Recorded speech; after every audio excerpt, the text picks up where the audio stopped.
I'll do intros. Okay. Which includes this, and then I'll hand it over to you. Does that sound good? Sounds good. And then I think it's like, what, F11 or something? Yeah. That kind of did things. Maybe. Oh, this sucked. Let's stop that. So they're like, no, you know what? We're just doing it. Yep. I'm just going to change the automatic zoom to fit page width. There we go. Is that pretty good? Maybe I'll do fit page height. No, whatever. Page fit. Hey, that's pretty much perfect. Yeah. We have computers that can compute things for us. We do. How Yeah. things fit. Look at us. Look at us. Things are working. Things are working. I'm pretty happy with this. Who knows? And nobody has messaged me to get in. So we're good. Basically, like, we can start whenever people are in here. So yeah, if somebody just has to take a picture of some of the audience with the slides. Yeah, I could ask Drake if Drake's here. Like, yeah, I'll probably ask a couple people because I just need like a photo to get the money back. Thank you. I wouldn't mind so much if I'm going to put this. No, I hear you. Possibly not. Okay, Thank you. you're good.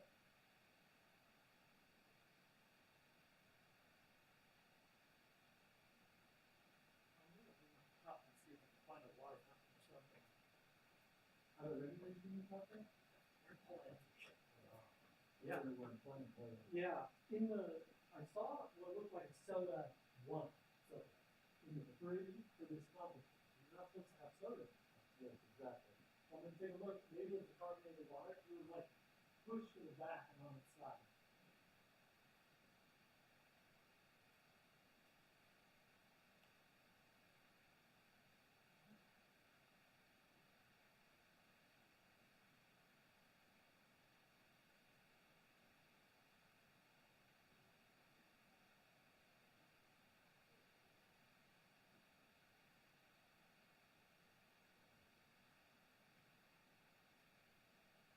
It was a 7-Up and one sparkling water. I'm totally taking this.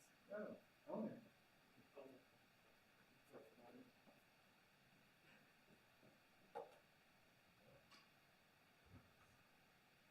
Now I'll go and start valuing people in. Not quite yet, but in the next couple minutes.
All right.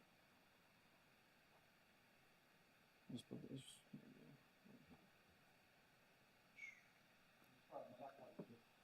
It's cool. It's under control. Yeah. Well, I mean, if it has a discrete GPU in it, then yeah. Have you ever done any OpenCL stuff on there? Or anything like that? I primarily use it for gaming. Gotcha. Okay. So Steam exists. Steam exists, and it runs on Ubuntu. And it runs very well.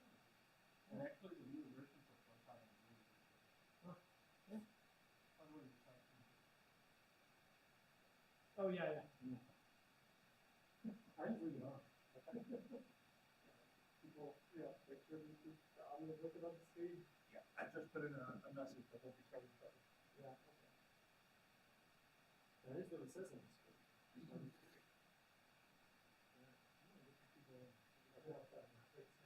Yep. There's like 10 people. I've been here when it's been like 5 hours, and now there's only 2 people.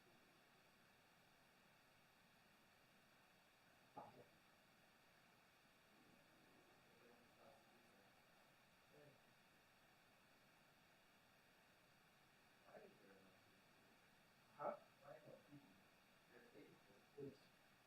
That's probably because people can handle the fact. Around We're guests. Yeah, Qualcomm is doing.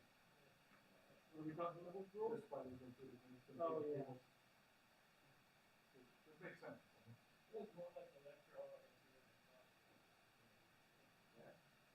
And there's no food in Europe either, people can get in traffic. Yeah. College freshmen are not noted for their being serious. Anybody in college. Anybody in Yeah. That was the truth, so they know you can.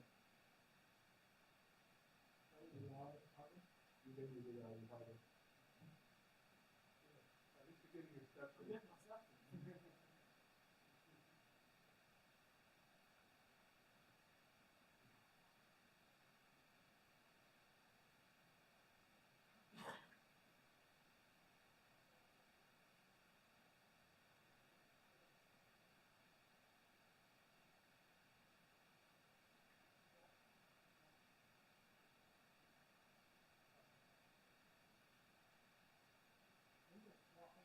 Like the people who actually run the cafeteria.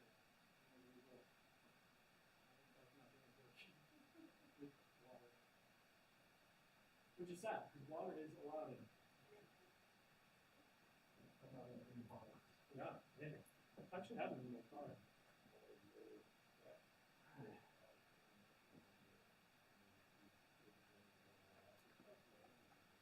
All right. Oh, I should switch the. Did you figure out the audio? Sounds like it. Yeah, the audio is working. Excellent. Everything is working. That means I can sit in the back row just like in class. Somebody messaged me. Oh, I may or may not call him. Is that? I may or may not call him. Okay.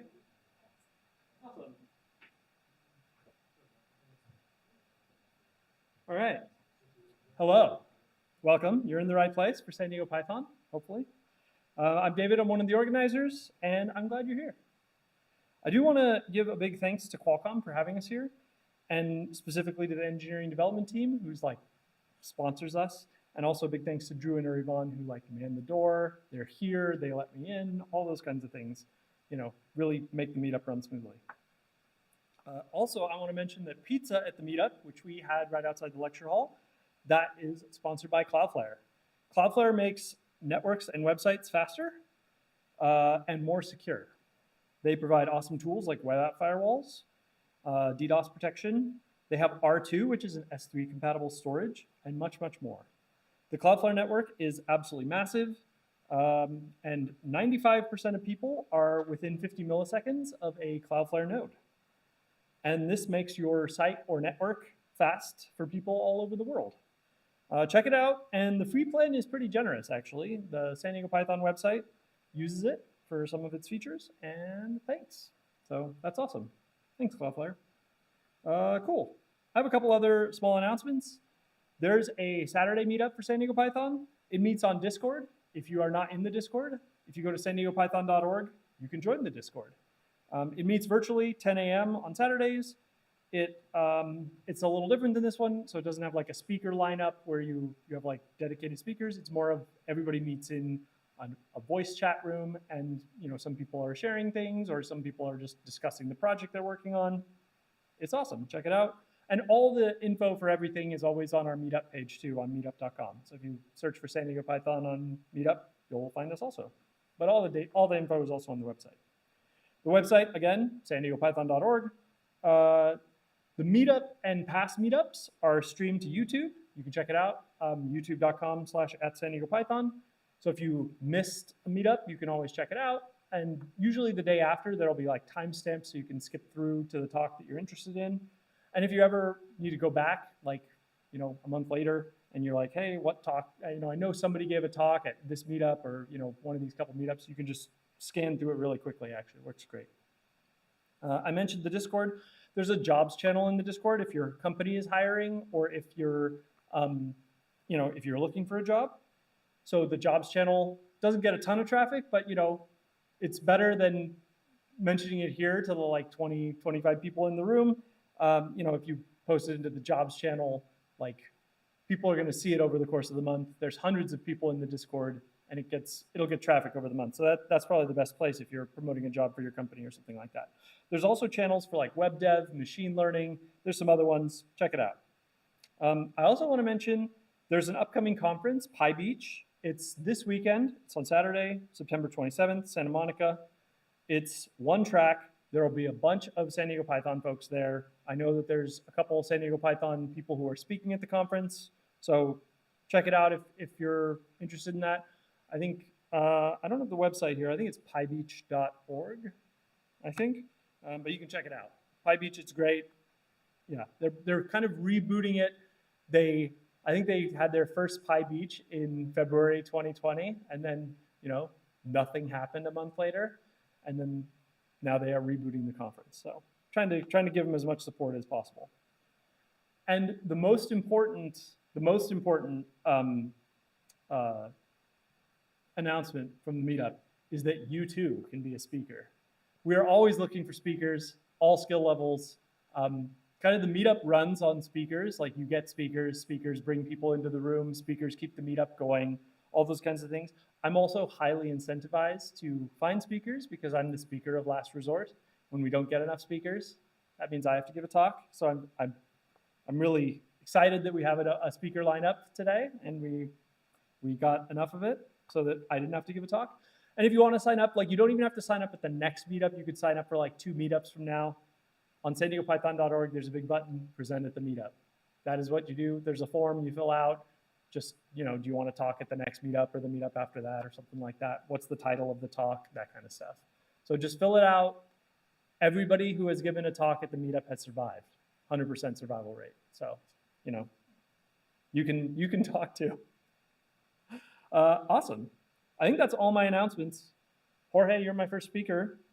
Jorge is going to talk to us about imports and namespaces, a honking great idea. All right. Thank you. And take it away. Thank you so much.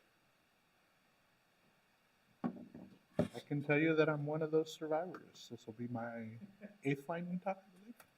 Give or take. Doing a few. All right.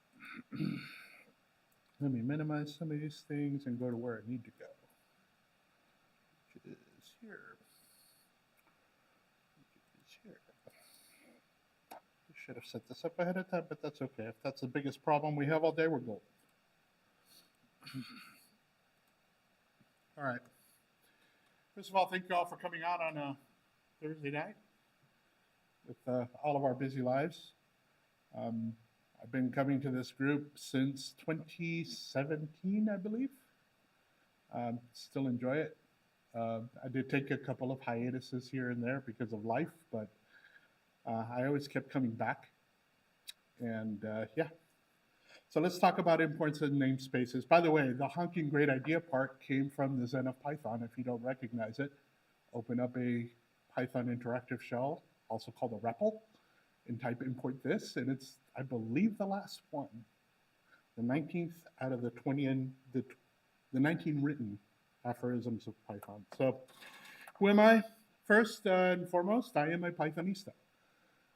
I was not always intending to be a Pythonista. I started off originally learning Java and not doing very well at that. And then I went to learn PHP back when PHP first acquired objects. Didn't do very well at that, and then I stumbled across Python. Python was one of those things that kind of fit my brain, and I've been a Pythonista ever since. So I'm also a lifelong learner. Those of us that do tech for a living know that there's always something new coming out, the newest and hottest and not always greatest. But we have to learn new technologies and learn to adapt. So I consider myself also, besides a Pythonista, a lifelong student of Python and other things in the technological space. So what I do for my day job, I am a senior test engineer at Insulet Corporation. That is a biomedical company here in Sereno Valley. And we make insulin pumps for people that are insulin-dependent diabetics. They're not paying me to be here, so that's all I will say about that. They want me to advertise for them, they continue. And coming back to the Meetup part, for me, I consider teaching as a way to give back to the community. I consider myself to be a community taught engineer. And that means that I did a lot of the studying, I did a lot of the, put in a lot of the work, but at the end of the day, I came to meetups like this, brought my questions, brought my problems, brought my headaches, and found people that were willing to spend time with me and help me learn things. And so now I give it back, and that's what prompted me to give this talk in part, but I'll talk about the other reason why in a moment. So David mentioned a Saturday study group. And this actually came up as a question when we were looking at code. And by the way, if you are in one of our meetups, don't be afraid to share code. We don't judge. We were all learning. I would show you some of my own early code, but I safely burned it, and so it's no longer available. However, let me just tell you, I've come a long way. But this came up from package import star. And someone in the group, it was not me, said we shouldn't be doing that. And I disagree. As with most things in tech, the answer is much more complicated than a yes or a no. Right? We need to understand what happens when we do this and why and what the use cases are. Because if it's something that we really shouldn't do, then Python would have probably removed it from the language. But it's still there, right? And there's a certain difference in importing things this way than using a different set of semantics like we would with some other things. So my advice was, instead of saying, yes, do this, or no, don't do this, be jealous of your namespace. Jealous is a bit of a loaded word, so I could probably phrase that differently and just say instead, know what you're importing into your local namespace, which is never a bad idea. Because at the end of the day, the only person or persons responsible for what gets imported into the namespace are the developers that are writing the code. In this case, it would have been me. So we'll talk about whether that's bad or not. The answer, I kind of gave it away, but we'll talk about why. And then why it's still in the language. So, to the bat REPL. Now I'm going to exit out of here, and let's see how this goes. All right. Does that look okay? People can see that? Maybe you can zoom a little bit. I can try. Control plus does not. There is a way to do this, but the only thing that it does is this, which as is always is very unhelpful. Oh, is there? Thank you. Oh, the zoom right there. There's a zoom thing right there. Hit that and then plus. Hey, look at that. All right, now we're cooking with grease. Yeah, there you go. Awesome, let me go to my notes. All right, so I have everything in a projects folder because I believe in not storing anything in the home directory. This one's called Namespaces, so we'll go there. And then the next thing we're going to do is let's go to the REPL. Right, so when we start up Python in the interactive mode, read, evaluate, print loop, that's what REPL stands for. If I want to see what names I have available to me, there is a function or a built-in callable, if you want to be terribly pedantic, which will get a set, and it returns it as a dictionary. So the key here would be the name or the symbol. The value would be what it's pointing to. You can see I don't have a whole lot, but that's okay. We're going to actually do some things. So let's import from the standard library the sys module. And then let's go back to locals again. And now you're going to see the last value in that dictionary. It's sys, and it says module sys built in. Tells us where it comes from and the fact that it is a module. A module is an object in Python. Same thing as everything else, right? If I want to see what sys's namespace looks like, I can either pass it to local or it does have a dunder/dict attribute. That's ugly, but it is there. We can actually get to that if we want to. So there is a different way, actually, that we can print this out, and I'm going to import that as well using the second way that we import things, which is to actually import a particular symbol. And pprint stands for pretty print. I'm not making that up. That's what it really stands for. But it makes printing these kinds of nested structures a whole lot easier to read. And yeah, it does go on for a while because sys has a lot of things in it. Sys is one of what I consider to be two of Python's junk drawers. The other one is OS.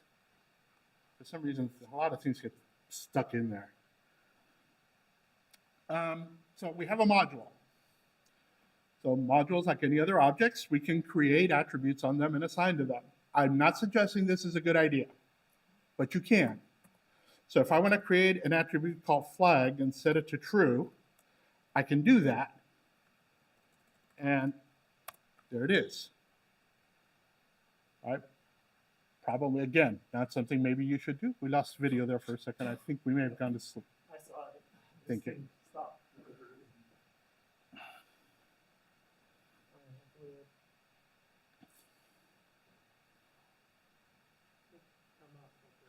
Sure, we'll give it a second. I'll be able to see it right there. Yep, it's up. Oh, yeah, this is coming up. Yep. We'll give it. Go ahead. Oh, Thank you. It'll be, it comes up here. Yeah. Let me know when it's up. It's up. All right, we are up. Excellent. Sorry, folks, we lost video in the room for those that are remote. So let's, again, as I said earlier, locals returns a dictionary. Right? Why can I not type today? Or any other day for that matter. So if I want to, and I want to remove this import, again, I'm not saying this is a good idea, but I can delete that sys entry, right? And so the way you would do that is delete locals. By the way, this is something I found out is not going to be supported in every implementation of Python. But in CPython, this works. So I can delete that sys key value pair, right? And now if I go up and try to get the value of sys flag, I get a name error because sys doesn't exist anymore. So Python treats the module namespace the same way it does any other. Right? Nothing is special there. So now let's import sys again. And so now sys will be a module object, but sys.flag will not be there because, oh wait, it is. So what happened? This is one of the first kind of confusing things that Python does with modules. Modules, when they're imported, are cached. And so if you import the same module again, it doesn't actually go through the semantics of going to go find the module and then running all the code and capturing the symbols in a dictionary the way it would normally. If it sees it imported it once before in that process, it goes and grabs what's cached. And anytime that you change the module, it captures that in the cache as well. Who learned something new? Cool. Awesome. Then at least part of this talk has been a success. So where is this cache kept? Probably shouldn't be showing you this, but I'm going to anyway because I feel brave tonight. It's actually in something called sys.modules, which again looks ugly.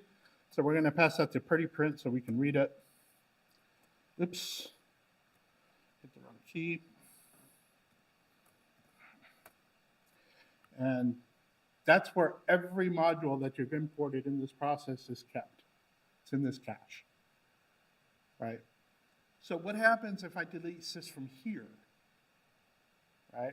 Let's try it. At the end of the day, it's a dictionary, right? Based on what we're seeing. So let's try that.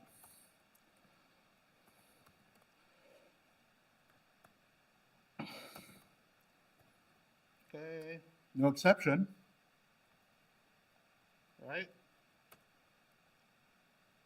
And you can see that sys is no longer in there. If you want to do that another way, you can actually try to look it up, right? Sys.modules, and then look for sys, and you should get an exception. You should get a key error. So sys isn't there anymore. I've just unimported sys. No, I haven't. I've removed it from the cache. Because if I do this, it's still there. If I actually want to unimport it, I'll get to your question in just a moment. I saw your hand.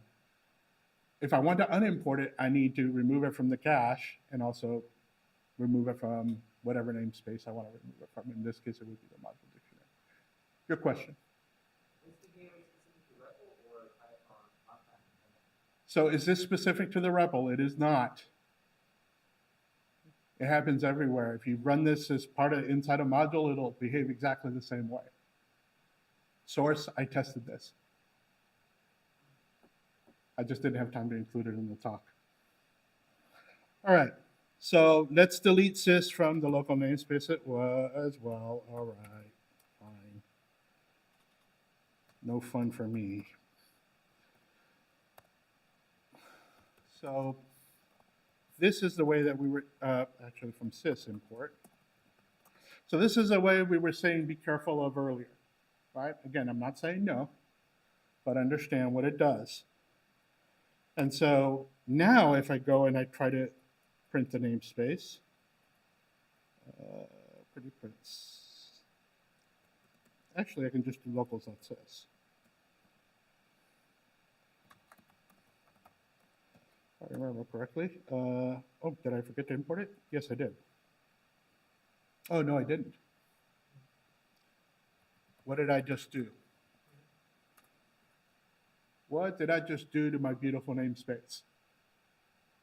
From package import star, runs the file, takes all those symbols, and then puts it in the local namespace, and you end up with this. Right? Now, you may be intending to do this, which is fine, but that's what I said when I mentioned that the Saturday meetup, be jealous of your namespace. Make sure that this is what you want before you type from package import star. Right? If not, you're going to be in for a surprise when you try to call help on one of these things because it's going to blow up. And there's a reason for this. What's that last line? By the way, if you haven't seen the up carrots before, you're not on Python like 3.13. You probably should be. But you notice it starts with an underscore. This is the only thing about from package import star that I find a little bit hard to wrap my head around until it bites me like this. Attributes that begin with a single underscore are not imported. That's why it's giving me a name or an attribute error in this case, because that underscore sys.standard error thing doesn't exist.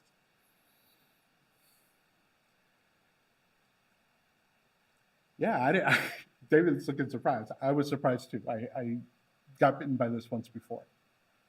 So if you have, this is the one time where the leading underscore in an attribute name in Python is not a suggestion. Right? Typically it is. It's a suggestion of don't depend on this. It's not part of the public API. But the import mechanism does enforce this. So now I've completely messed up my terminal to the point where even the exit function doesn't work the way it did. I don't know why that is. I'll dig into that when I get a chance. So let's show you one other neat little thing about import star that you need to be aware of.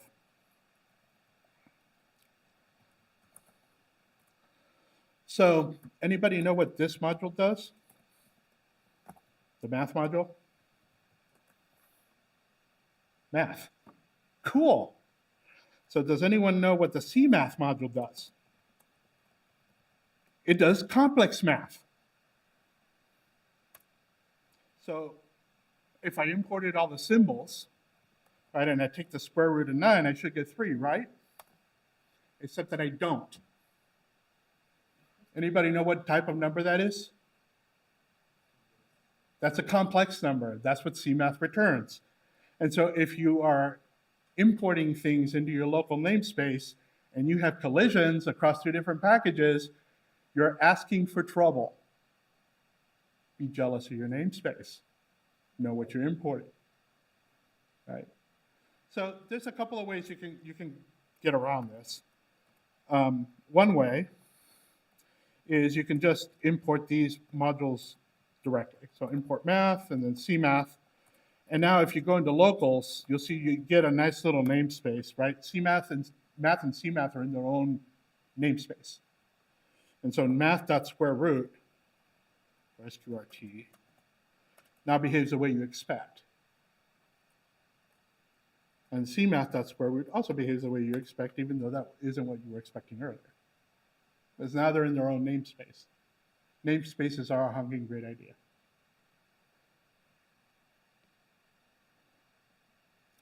So what's the use case for this? Why would anybody use from package import star? One place where I can think of off the top of my head is in Django. Django has settings files. And there are times that if you're running a web application, you want different web settings, or you want different settings for your application in production versus your application in development. For example, in local development, you may choose to use a different database. My suggestion is that you don't, but I'm not your boss. Do what you want. You can. Other things that you may do differently locally versus locally for development versus in production is things like the Django secret key, which is used for certain security features. In a local environment, you probably want that deterministic for testing. Whereas in a production environment, you're worried about the left side of the bell curve of 8 billion people on this planet, of which a subset know how to use computers and are looking for something to do and something to burn down. So you may want a different set of settings in production. Might not be a bad idea. That's all the time I have for today. There's a ton more to the import semantics in Python. The good news is that all of them are documented. Go to python.org, type import in the search box, and you too can have a honking great idea.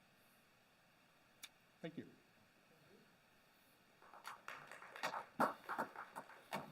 Questions? Yes.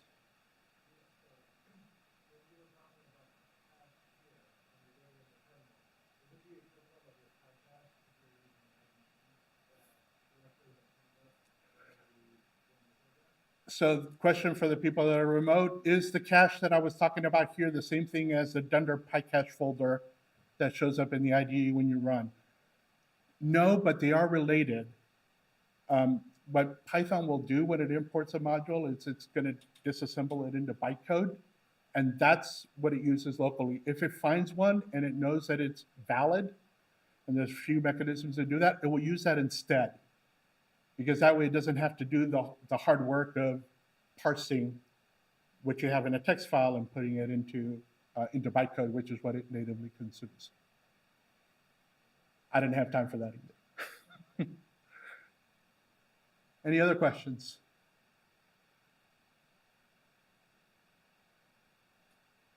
All right, thanks very much. Let me disconnect it, even though I'll use your laptop with David's talk, but You want to disconnect now? yeah, because Gabe is the third speaker. Okay, cool. Third on the list. Okay, sounds good. All right. Thanks, Jorge. Thank you. Uh, I need my power cord up for that. yeah, Bou, oh, perfect. Bou Dia is our next speaker. Bou is going to talk to us about text classification with SciKit-Learn. So that's going to be awesome. All right. And hopefully everything just works with the HDMI. We've had a couple hiccups, but I think we've got everything mostly dialed in. You have HDMI on your laptop? Okay. Hopefully it just works. There's the HDMI plug. Okay. Yeah. Oh, you got speaker notes on that thing? Yeah, Alright. just in case. Nice. And then, do you have audio coming out of the laptop during the presentation? No. No. Okay. So hopefully this just works. Nope. And then usually, if you see it up there, whatever you see up there is the same as what's on the screen. So Okay. if you like, okay, yeah, it came right up. So Perfect. this is gonna. It Yeah. hasn't come up there yet. Oh, there it is. Okay, yeah, and you're just mirroring right now. It looks like. So cool. I'll swap you over. Oops. Cool. I should There. probably. There we go. Awesome. Thanks. All right. Hi, guys. My name is Bou. And this is my first time at the Meetup, as well as first time presenting at the Meetup. So it should be fun. My background, currently I am a student at San Diego State. So just trudging through there. And last year, so I'm getting all the cool classes and really getting into it and learning a lot, which is awesome. But one thing that has, should I stand closer? Yeah. Okay. I'm just gonna try to get that angle towards you. Okay. Be quiet. But yeah, so, sorry, lost my train of thought there for a second. No worries. Yeah, no, but data science has been something that I've been very interested in throughout my time learning about computer science. And it's just been one of those things that I started out with and did a few projects and helped a friend with one of his projects. And it was something simple, web scraping, Google Scholar, and getting data from there. But it kind of opened me up to learning more about data science and text classification and machine learning and all that. So I'll go through contents here.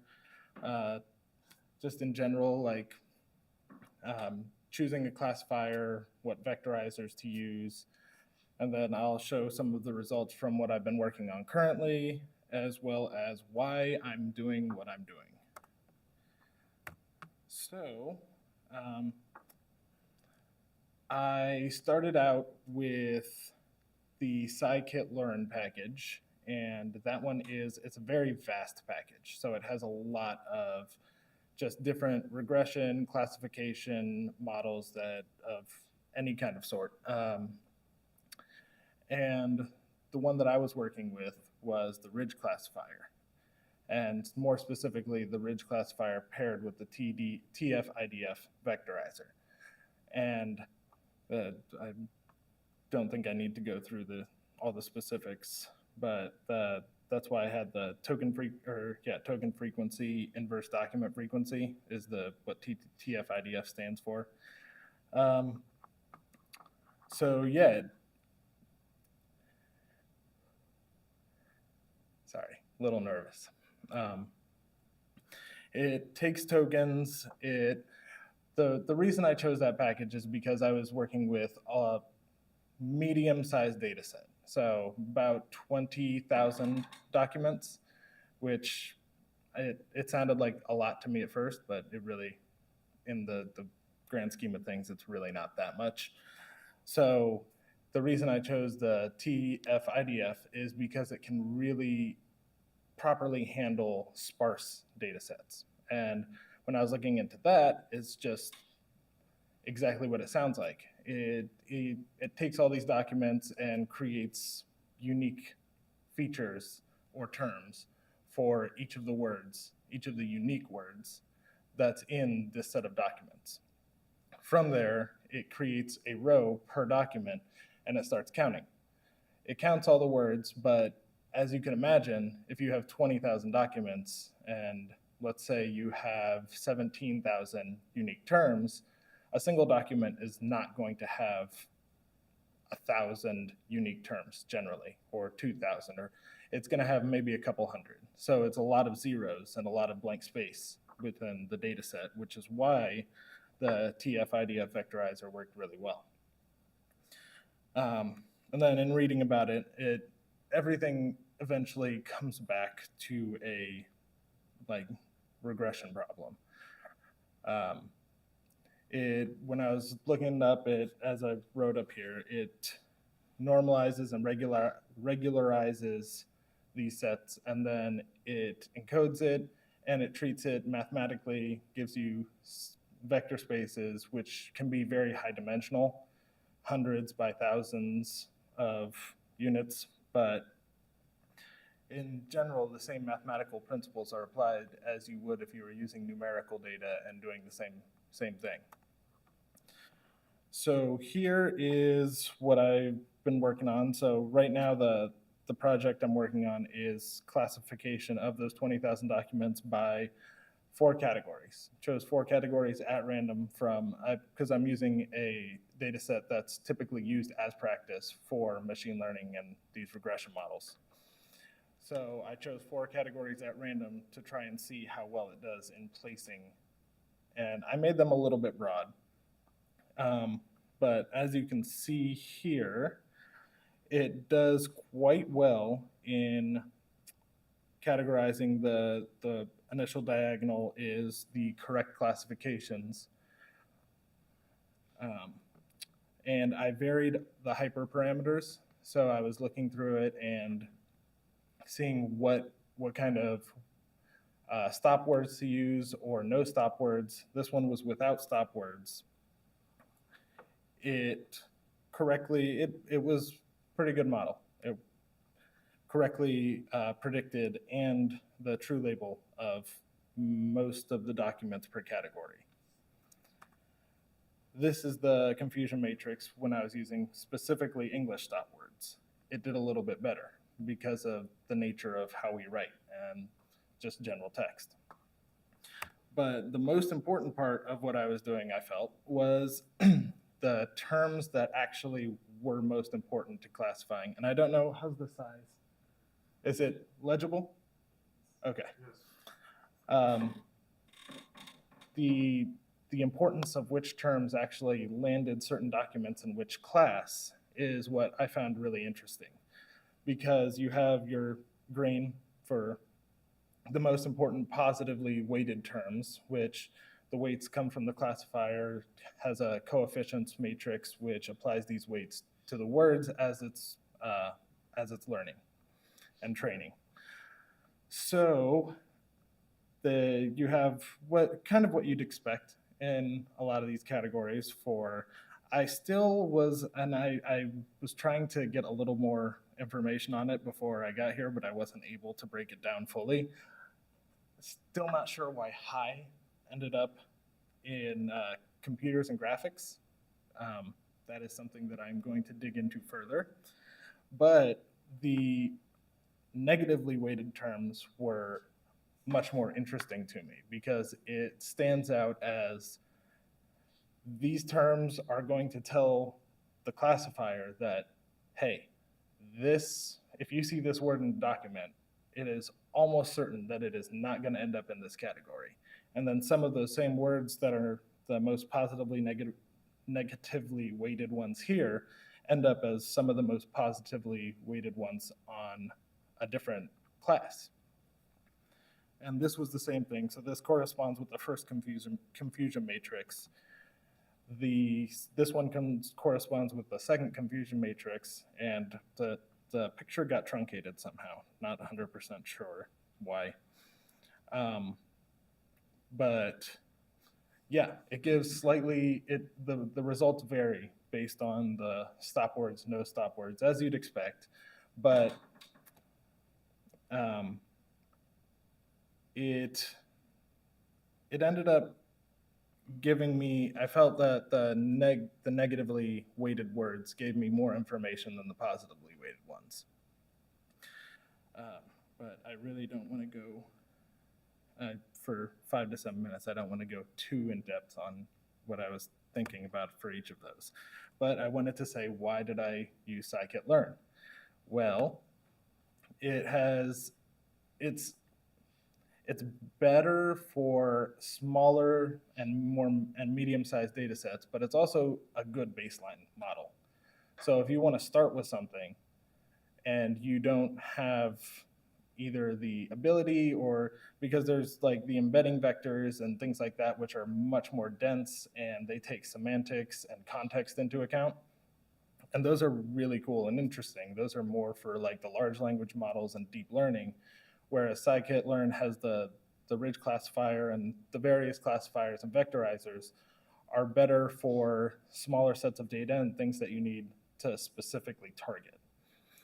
So I could learn a lot more by dissecting and pulling apart and printing out these coefficient matrices, as well as the terms that land certain documents in a certain class or exclude it from certain classes. And it's best when you need to specifically train it at a certain task. So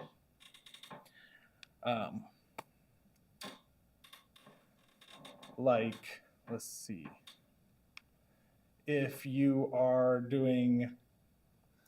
trying to figure out how to label something for search engine optimization or for advertising, marketing, you want to definitely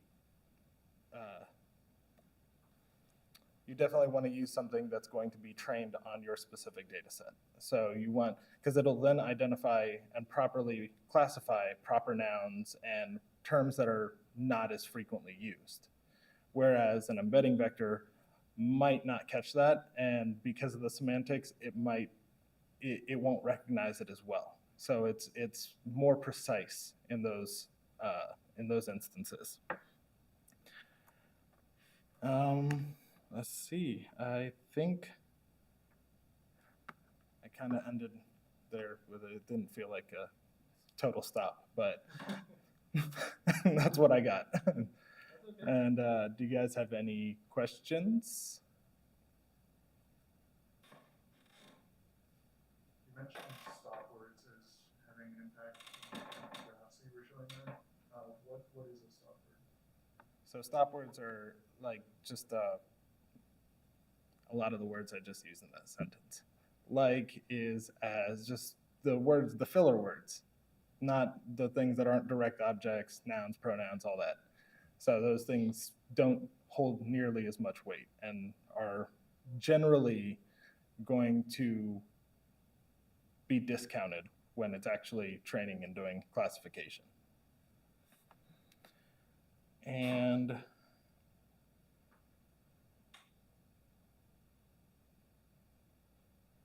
one thing that I actually didn't mention that I kind of wanted to was like the nuances of the semantics, which I thought was really interesting, like training on a specific set versus the embedding, because I had an example where it's, if you think about the term money, but then think about all the words that we use for money instead. A lot of those words are like food words, where we use dough, bread, cheddar, cheese, lettuce, greens, like all of those things, where a TF-IDF vectorizer is more likely, because of instances, if you have similar texts, to then classify that in maybe a financials group. Whereas an embedding might look at that and think, either get confused because the bidirectional aspect to it, so looking before and after, it could pick it out, but it's more likely to associate that with a food term. So if you had a cooking class and a financials class, it would be a tough decision for it to make. Yeah, just a little thing that I thought was interesting. Any other questions? All right, then that's all I got.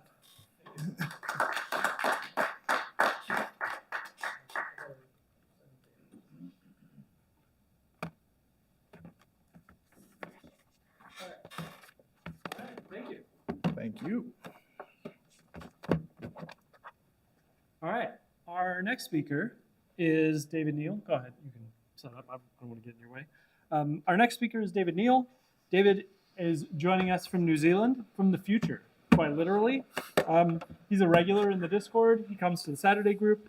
And he's going to talk to us about From the Land of Hobbits, one test to rule them all. So a testing-based talk. And he's going to be joining us remotely. So hopefully everything just works. But we did test it before. So. And because we're engineers, come on. So. And yeah, of course. Can you have these?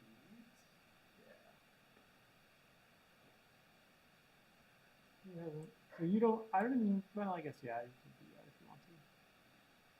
It should hopefully just work. Maybe I'll join too. Maybe. Oh, I will join. Okay. Just because.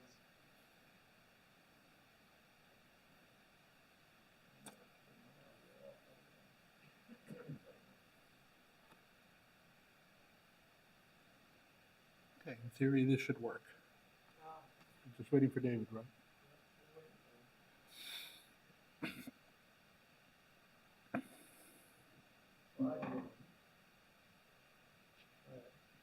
There's a David, but it's you.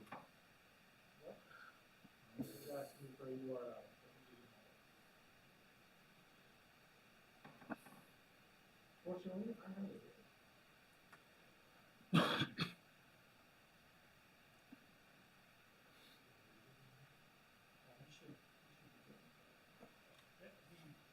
Just finished, so Okay, cool. should hopefully happen. If you switch to Shire, and some market, good. Right. What did you hit to full screen this? I think like control 11, but yeah, I think it's enough. That menu right there. You look at that?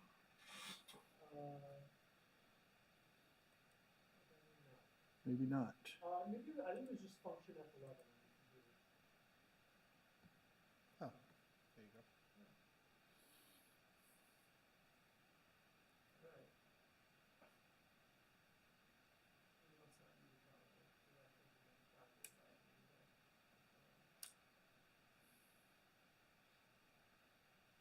Yeah, I'm an Android user, so I have a Gmail account. It was reminding me every 15 minutes. Yep.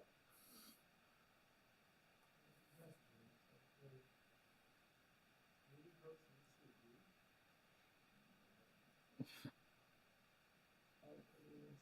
Somebody else. There he is. Hey.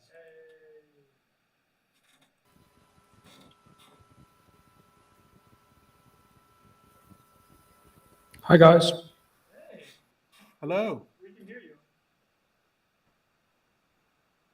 I might need some permissions to show my screen. All right, let's see if that's the thing that I can do. All right, we'll work on that.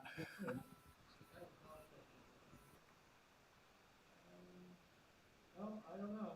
I think that's your permissions.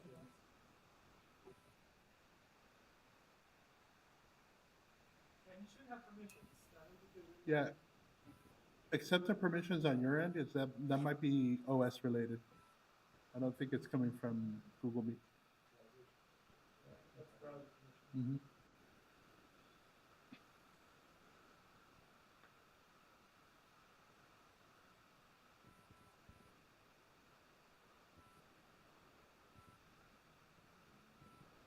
I don't see anything here for giving permissions, so I think you just add permissions.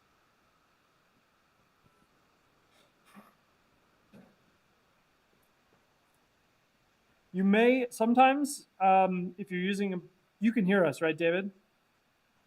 Yes, I can hear you. Okay. Sometimes, like, there's a share screen button at the bottom middle. Yeah, it's grayed out. It's grayed out. Do you see anything at the top of the browser, like in the URL bar, about setting the permissions? Like it asked you for permissions or something, like either Chrome or Firefox. Sometimes. Only for microphone and camera. That's what, I don't think that would help him with share. Why does it? I mean, he would need that for microphone and camera, but he's clearly, the mic's working. I mean, I guess we could see his picture, but that doesn't help him share a screen. Is it grayed out for a reason? Does it say anything? Negative? So like if you hover over it, does it say anything? No. Great. take a look here.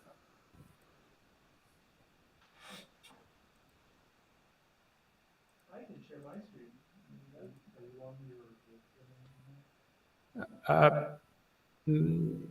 Maybe Google doesn't like Firefox. Shall I try something else? You can. I'm on Firefox and I can share a screen, but you could try Chrome. Are you logged into Google with the same account that has the Meetup that I sent the calendar invite to? I only clicked on that link. I don't have a login. I see. Okay. I mean, you could try Chrome and see if that works better. I am also using Firefox though, and it worked fine for me. So, but you could try Chrome. But I did, and I was logged in on my browser. Okay. Which may have something to do with it. It could, yeah, because I had to admit him because his user account wasn't the same user account as or he's not logged in, I guess is the real thing. Yeah, that might be why. Okay, he left the meeting. Hopefully he rejoins, and I will probably have to allow him back in. We did test these people. I'm sorry.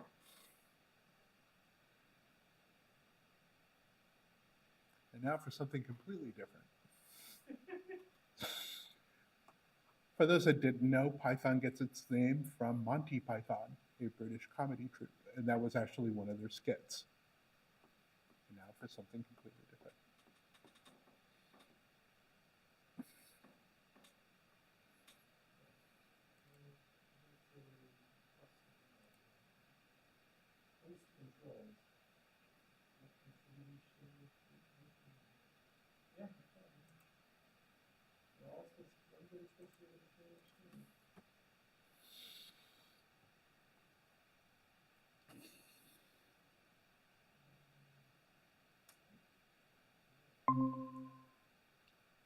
Hello, hello. Hi. Oh, this is much better. Okay. Did Chrome magically work? We were fiddling with some settings as well. Oh, you can take the credit. I'm not going to. But it sounds like you're in some menu with the permissions to share a screen. Is that right? Hey, oh, we can see it. Yeah, you're coming in. All right. I think we'll let you take it away, David. Is that okay? Splendid. Thank you very much. Yeah, apologies for the slow start. Right. Okay. Yeah, please let me know if the video is too small. So this is a little bit of me. Been around for a while, and as David mentioned, attend most Saturdays your time. As he also mentioned, it's Sunday my time, and I'm looking forward to this weekend because we shift to summertime, so I get an extra hour's kip. That is sleep. I won't have to get up until 6 o'clock in the morning to attend your meeting. Currently, I'm working with the Python Learners Co-op, and one of our members should be there present in person. Is Shahida there? Would you? Can I embarrass you, Shahida? Would you mind making yourself known to the group, please?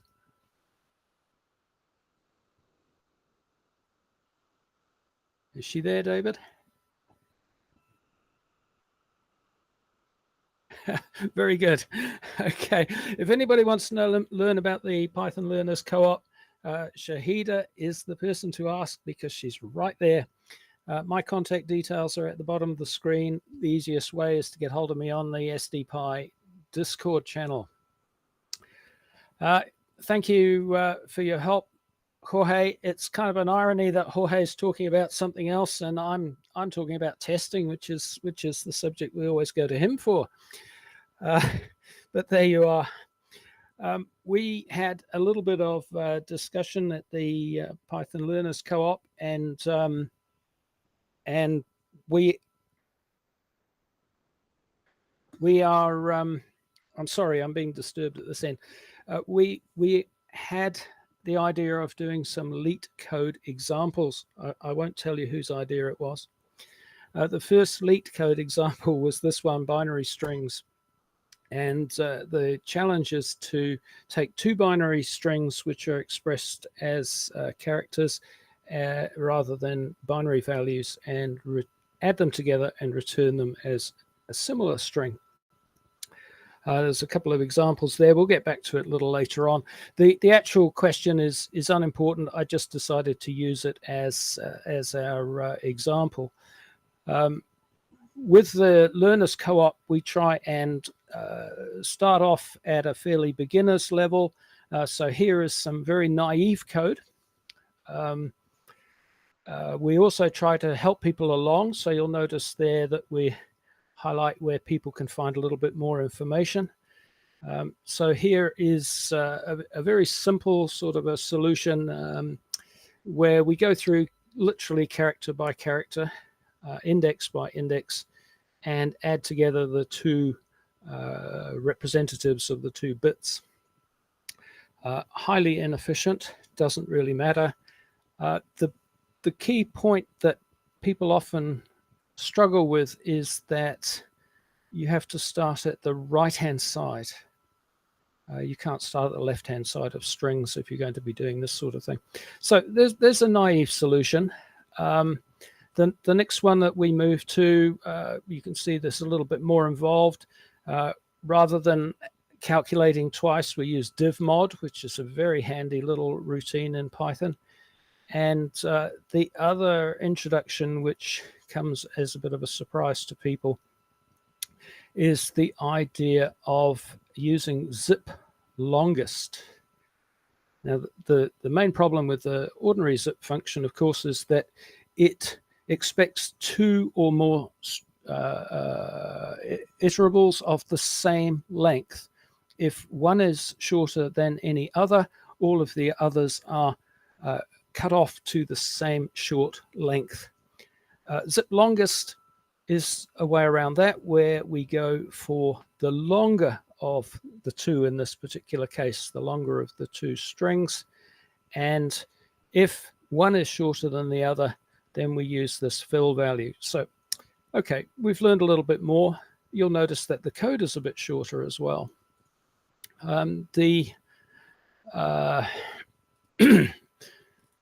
Our next one, for the benefit of those of us who do computer science and those of us who are into functional programming, is to have a look at, of course, at the way of solving the same problem with a recursive algorithm. You can see once again, I'm using a pretty naive sort of an approach. The problem with this for all trainees, of course, is that you start down here, and that looks pretty complicated. And then you've got this inner function. Well, there you go. We've got to figure out a function within a function. And the next thing, of course, is if you're going to have a recursive function, the first thing you should code is, how do I get out of here? What's my exit? So, yeah, not terribly good for trainees, but anyway, it's there. The point to be made, of course, is that functional programming will offer us some inspirations.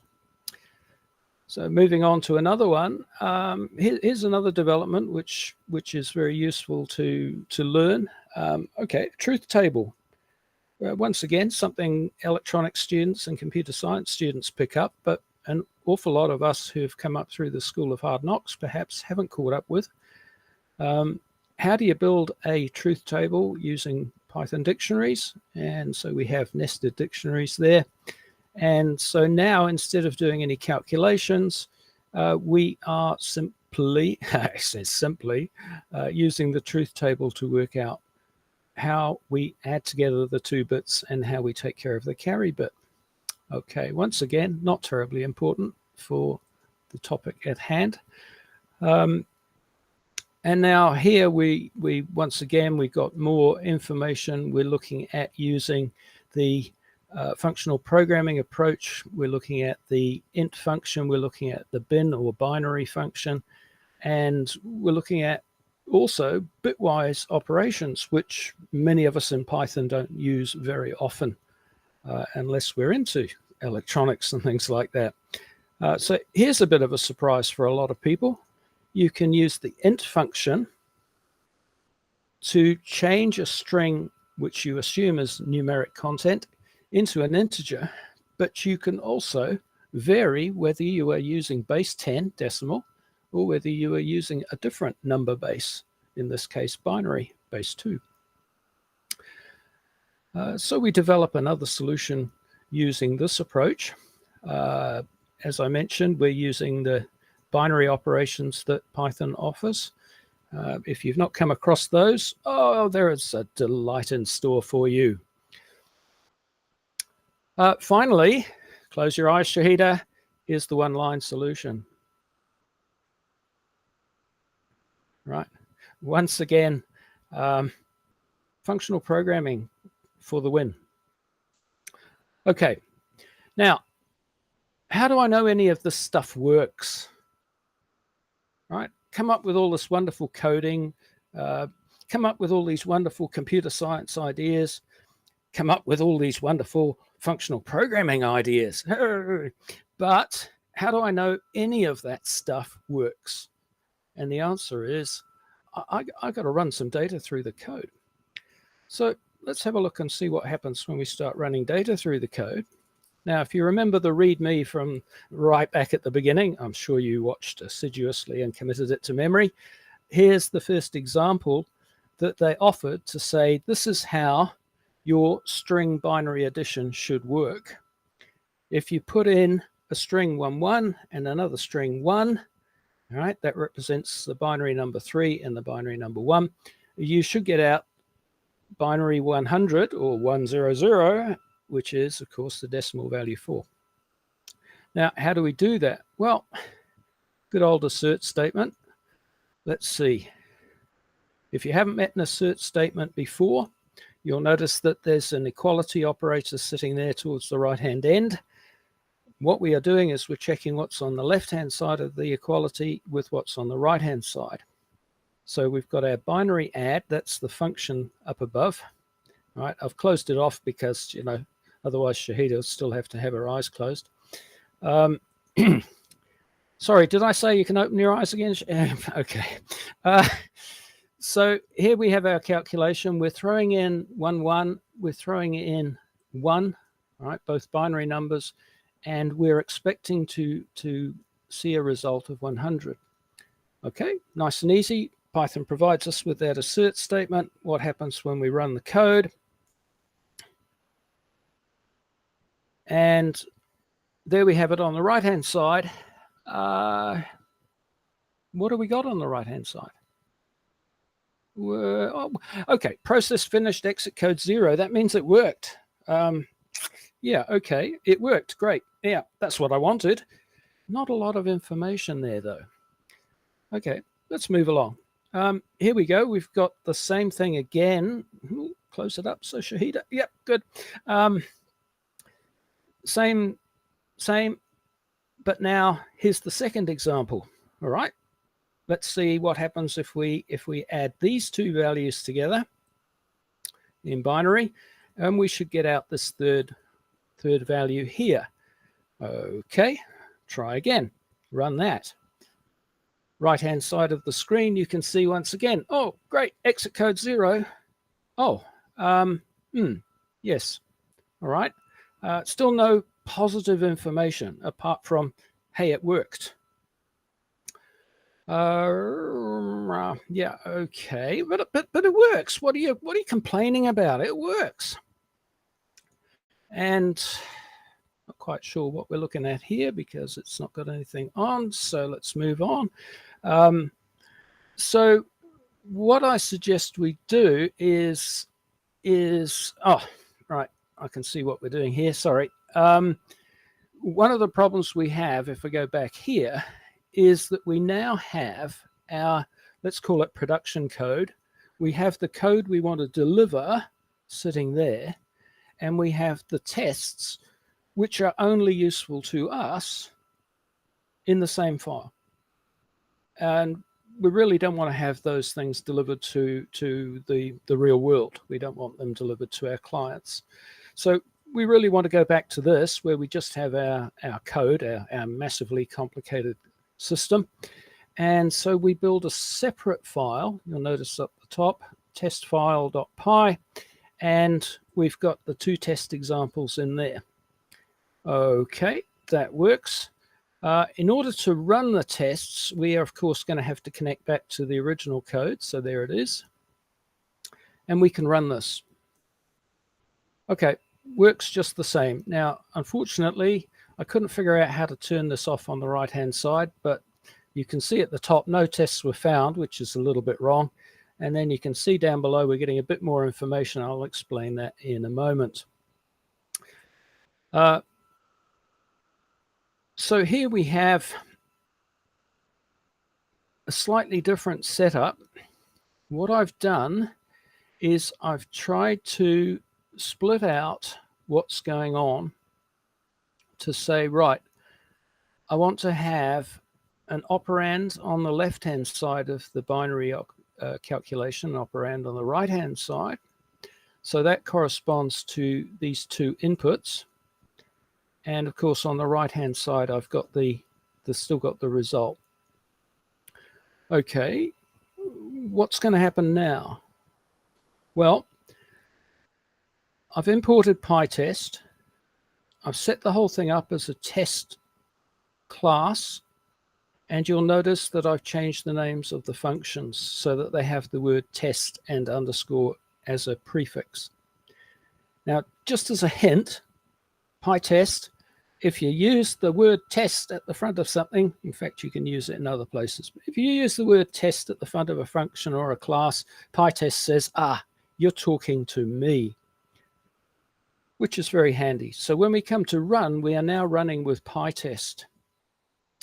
And when we run with PyTest, we actually get some positive information. So here at the top on the right-hand side, you can see we ran, excuse me, I had the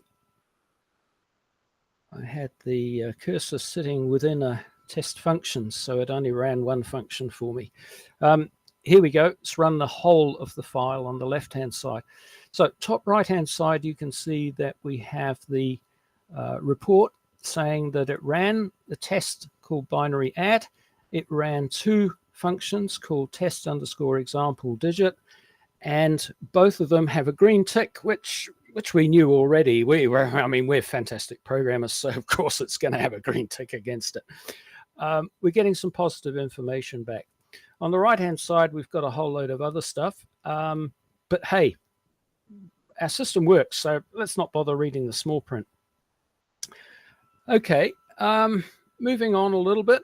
What are we going to do next? I've split out yet again, taking the test example, number 1, exactly the same thing. Got the operands, but I've split out the expected result. Okay, and so now we've got expected down here instead of the actual constant value of 10101 binary as a string. Still works. You'll be surprised to know. Oh, look, only got the 1 test running. Let's do, I'm going to get myself into trouble doing this, aren't I? So once again, we have the 2 test examples running. They're running quite cheerfully. The top one using our older format, the bottom one using our newer format.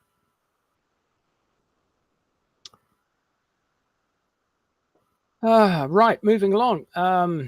Here we have,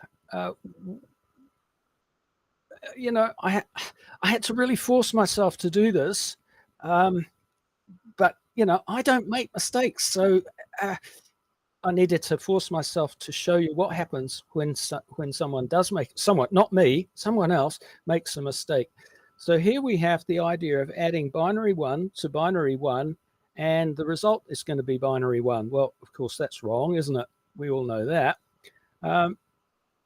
But it is kind of useful to put in a test, just in the case of this demo, to show you what happens when things go wrong. But it's also useful just to assure yourself that your tests are working. All right. So I'm going to run this test. Now, we know it's going to fail. And, oh, there it is. So if we have a look, we've got test, the right-hand side, top right-hand corner, we've got test 1, test 2 working. Well, they're exactly the same as we've been doing all along. But this test, what happens with failure, you can see you've got a yellow and an X. Oh, no. Right. Now, this is where the bottom of the right-hand side comes in useful. You've got this long report. I'm too lazy to read all of it. And so what I'm going to do is I'm going to use PyCharm's feature. I just click on the test that's at fault, and it gives me a summary here of what's going on. And you can see that we've got two different results. We're expecting to add 1 and 1 and get 2, which is 1, 0 in binary. And we are saying we just want a result of, or we're expecting a result of 1. So problem there, assertion error, there we go. We've got the difference of 1 and 1, 0. Remember, those are binary strings, not decimal numbers. And so we know there's something wrong. Now, I've created that fault within the test. Now, okay, as I say, it's reassuring me that PyTest is on the game. Usually, of course, I would expect the test to find a fault in my code, in the code that I'm testing. So we would use these links that are provided. You'll notice this one at the bottom of the screen to help us locate where the fault is. And in this case, I've clicked on it on the right-hand side, and PyCharm has taken me to the problem on the code on the left-hand side of the screen now. So it's taken me to that line there. Okay. If you've never seen PyTest working, now you've seen it. Now you want to have a go. Right, let's move along.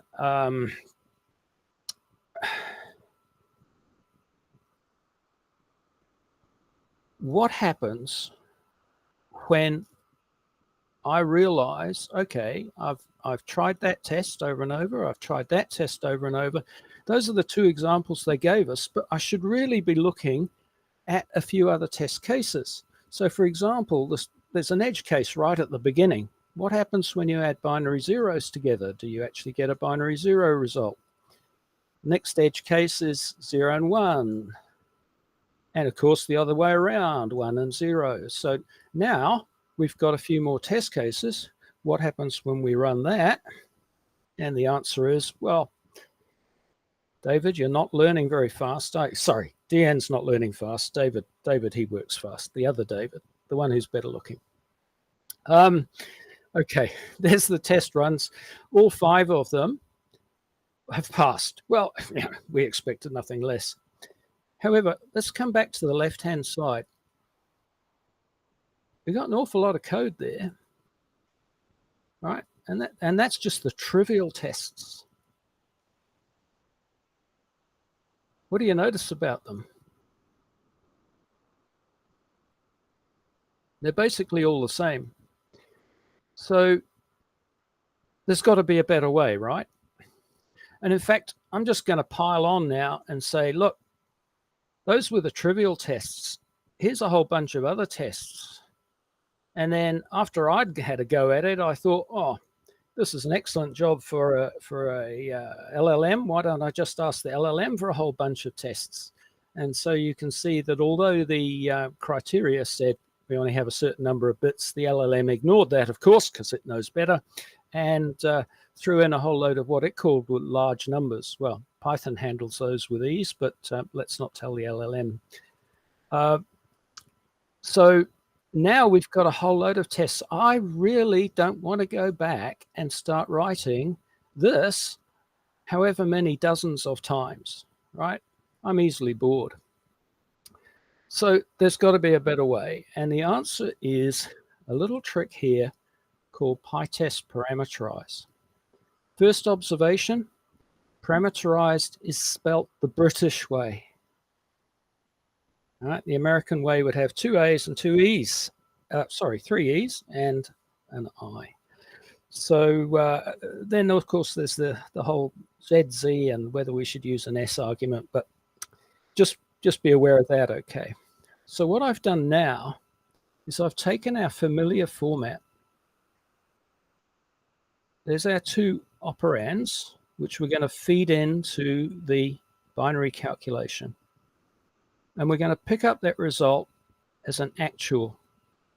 So I want you to look at these 3 words: parameters, the input, expected, what we're expecting to have as our result. That's what we say is the correct result. Our actual, which is the data that's coming back from our code. And then, of course, our absolute hope that what comes back from our code as actual is equivalent to what we expect, what the answer should be.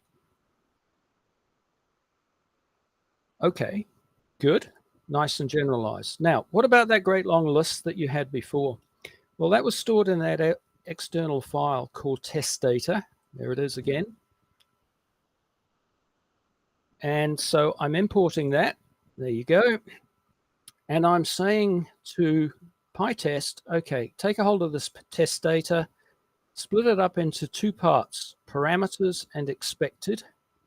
So if we go back to our test data, you'll see it's been arranged as a tuple containing a tuple, which is the parameters, the input parameters first, and then the last part, of course, is the expected value result.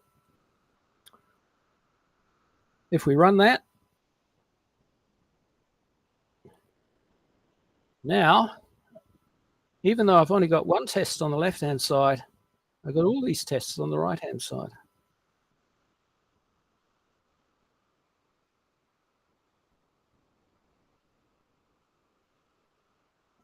That is parameterize. So where you have a test, you have a bunch of edge cases with different values that cause that edge case. So even a simple thing like divide, right? You've got an edge case of divide by 0. If you've got a bunch of these tests that you need to do with different combinations, permutations of data, parameterize is your friend. There we go. From the land of the hobbits, 1 test to rule them all. Any questions?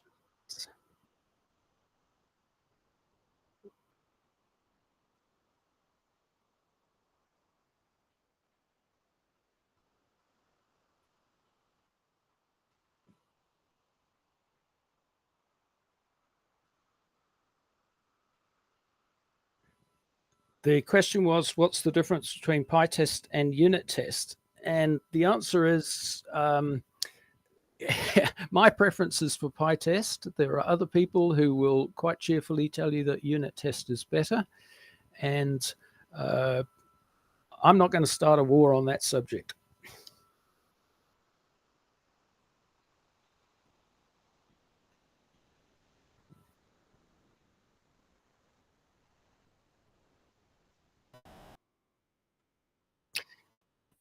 Yes, PyTest has fixtures. I only had a few minutes to talk to you today. And in fact, David and I had a discussion this morning saying, could we put a talk together really quickly, please?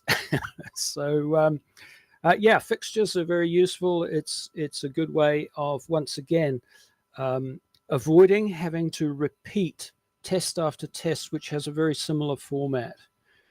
It's a way of saving the effort that you are using when you are writing tests. The chief objection that I hear when I talk to people about writing tests is, I write test after test after test, and I've got all this test code written down, and it doesn't add to the product which I'm going to deliver. And so what those people forget, of course, is number one, you want to assure your product, quality assure your product before you send it out. Number two, I suppose they are right. That is, you have written more. I mean, the information's right in front of us. We have written more tests. We have written more code, more lines of code. But if you think about it, tests are straight line code. Right. So if you look at the McCabe complexity up here, simple 0%, right? You can't get any simpler than that. So it's straight line code. It is not complicated code that you're writing. So yeah, you're writing code a lot faster when you're writing test code than production code. Fixtures, yeah, sorry, that's a topic for another day. I had to leave something for Jorge, otherwise, he'll come after me with a big stick.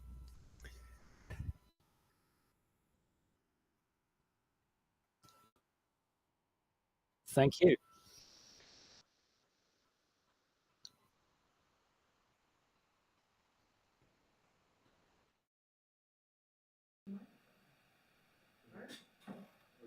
Yeah, I mean, we're done, so I'm just going to do an outro. All right. Well, thank you, David. And thanks to all of our speakers. Again, you too can become a speaker if you would like to. You can sign up at sandiegopython.org. But I want to thank you all for coming today. I want to big thanks to our speakers. Thanks to Qualcomm for having us. Thanks to Cloudflare for providing the pizza. And we'll see you next month, 4th Thursday. All right. Appreciate it. Yep, that's it. I'll